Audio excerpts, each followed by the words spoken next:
If you look at the brochure you've got with your bag, then you see that there are outputs of the conference announced here, of our conference announced.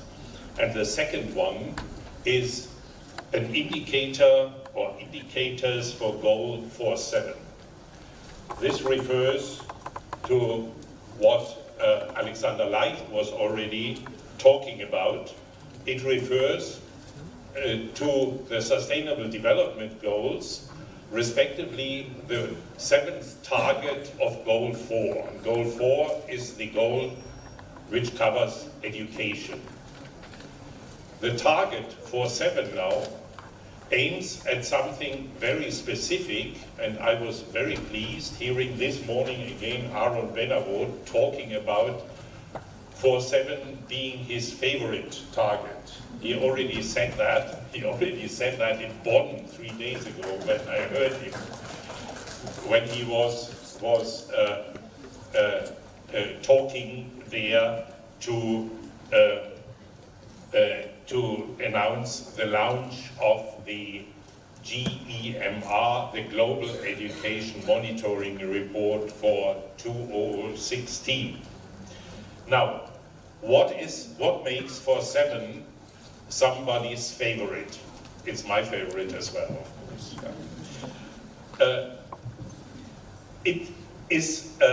It can be a favorite because it refers to something entirely new in the education, in the international education agenda.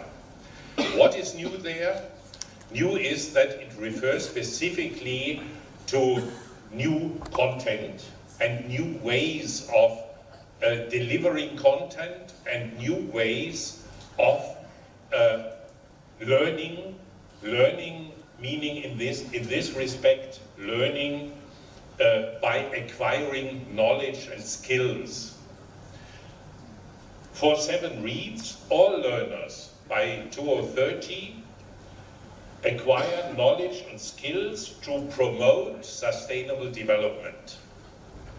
And then the target mentions ESD as one of the means to achieve that, also global citizenship as one of the means to achieve that, environmental education, whatever, culture and so on, as a means to achieve that.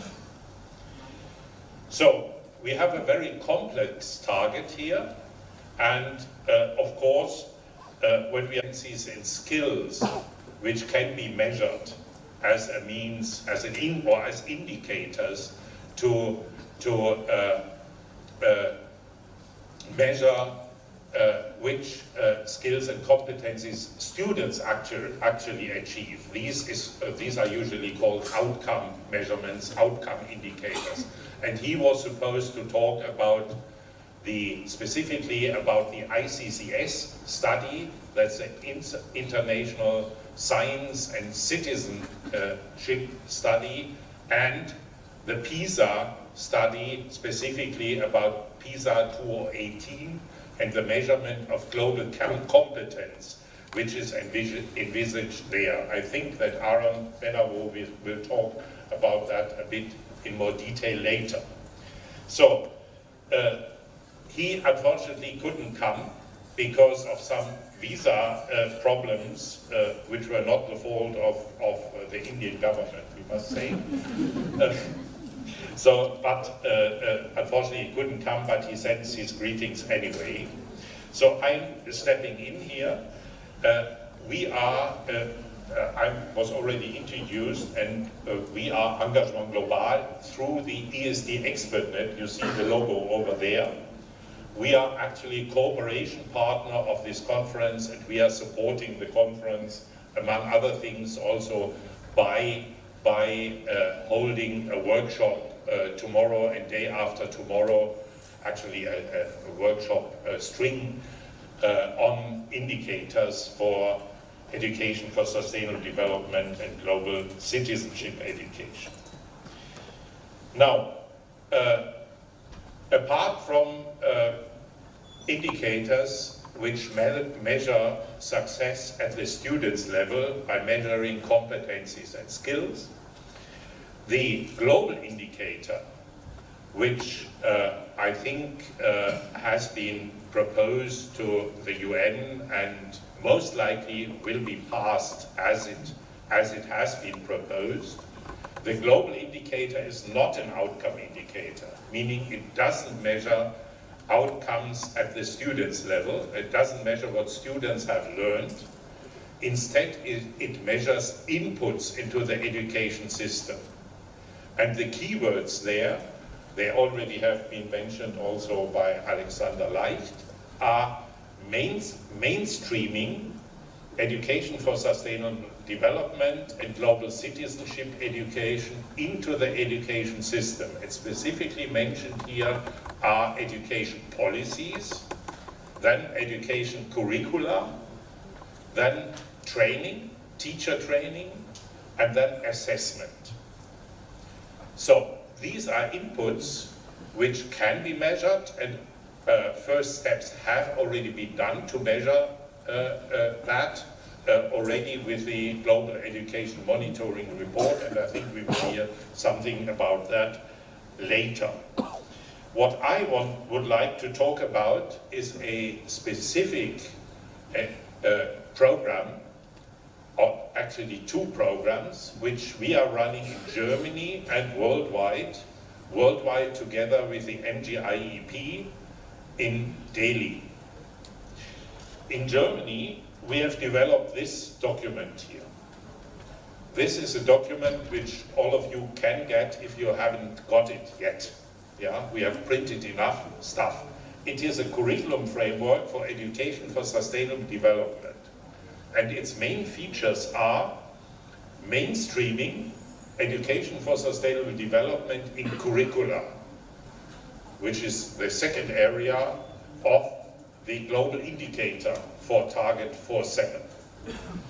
That means this contains in essence a guideline and examples of how to embed, how to mainstream education for sustainable development in the different subjects at school, from mathematics through sciences, through fine arts, music, to the subjects we usually think of when we are thinking of mainstreaming education for sustainable development in curricula, like geography, yeah, or civics and so on. So this is in there, and we, of course, it's written for Germany, but we have translated it, but we think it might be also of interest to a wider audience. And a wider audience, meaning also India and other countries, of course, being it developing countries, developed countries, or whatever. A wider audience we would like to address with the program we are at the moment running together with the MGIEP, which is developing a guidebook on mainstreaming, embedding ESD and global citizenship in textbooks and educational media. We are just conceptualizing this guidebook, and have contracted writers after we had a workshop together, and the writers will come up with the drafts within this year, and hopefully we will have something on paper and agreed upon, which in March next year we can launch at a meeting of the key partners of the Global Action Program of the UNESCO in, it's Toronto, I think? Sorry? Ottawa. It's Ottawa, actually, in Canada. So we hope that we can deal with that then in more detail.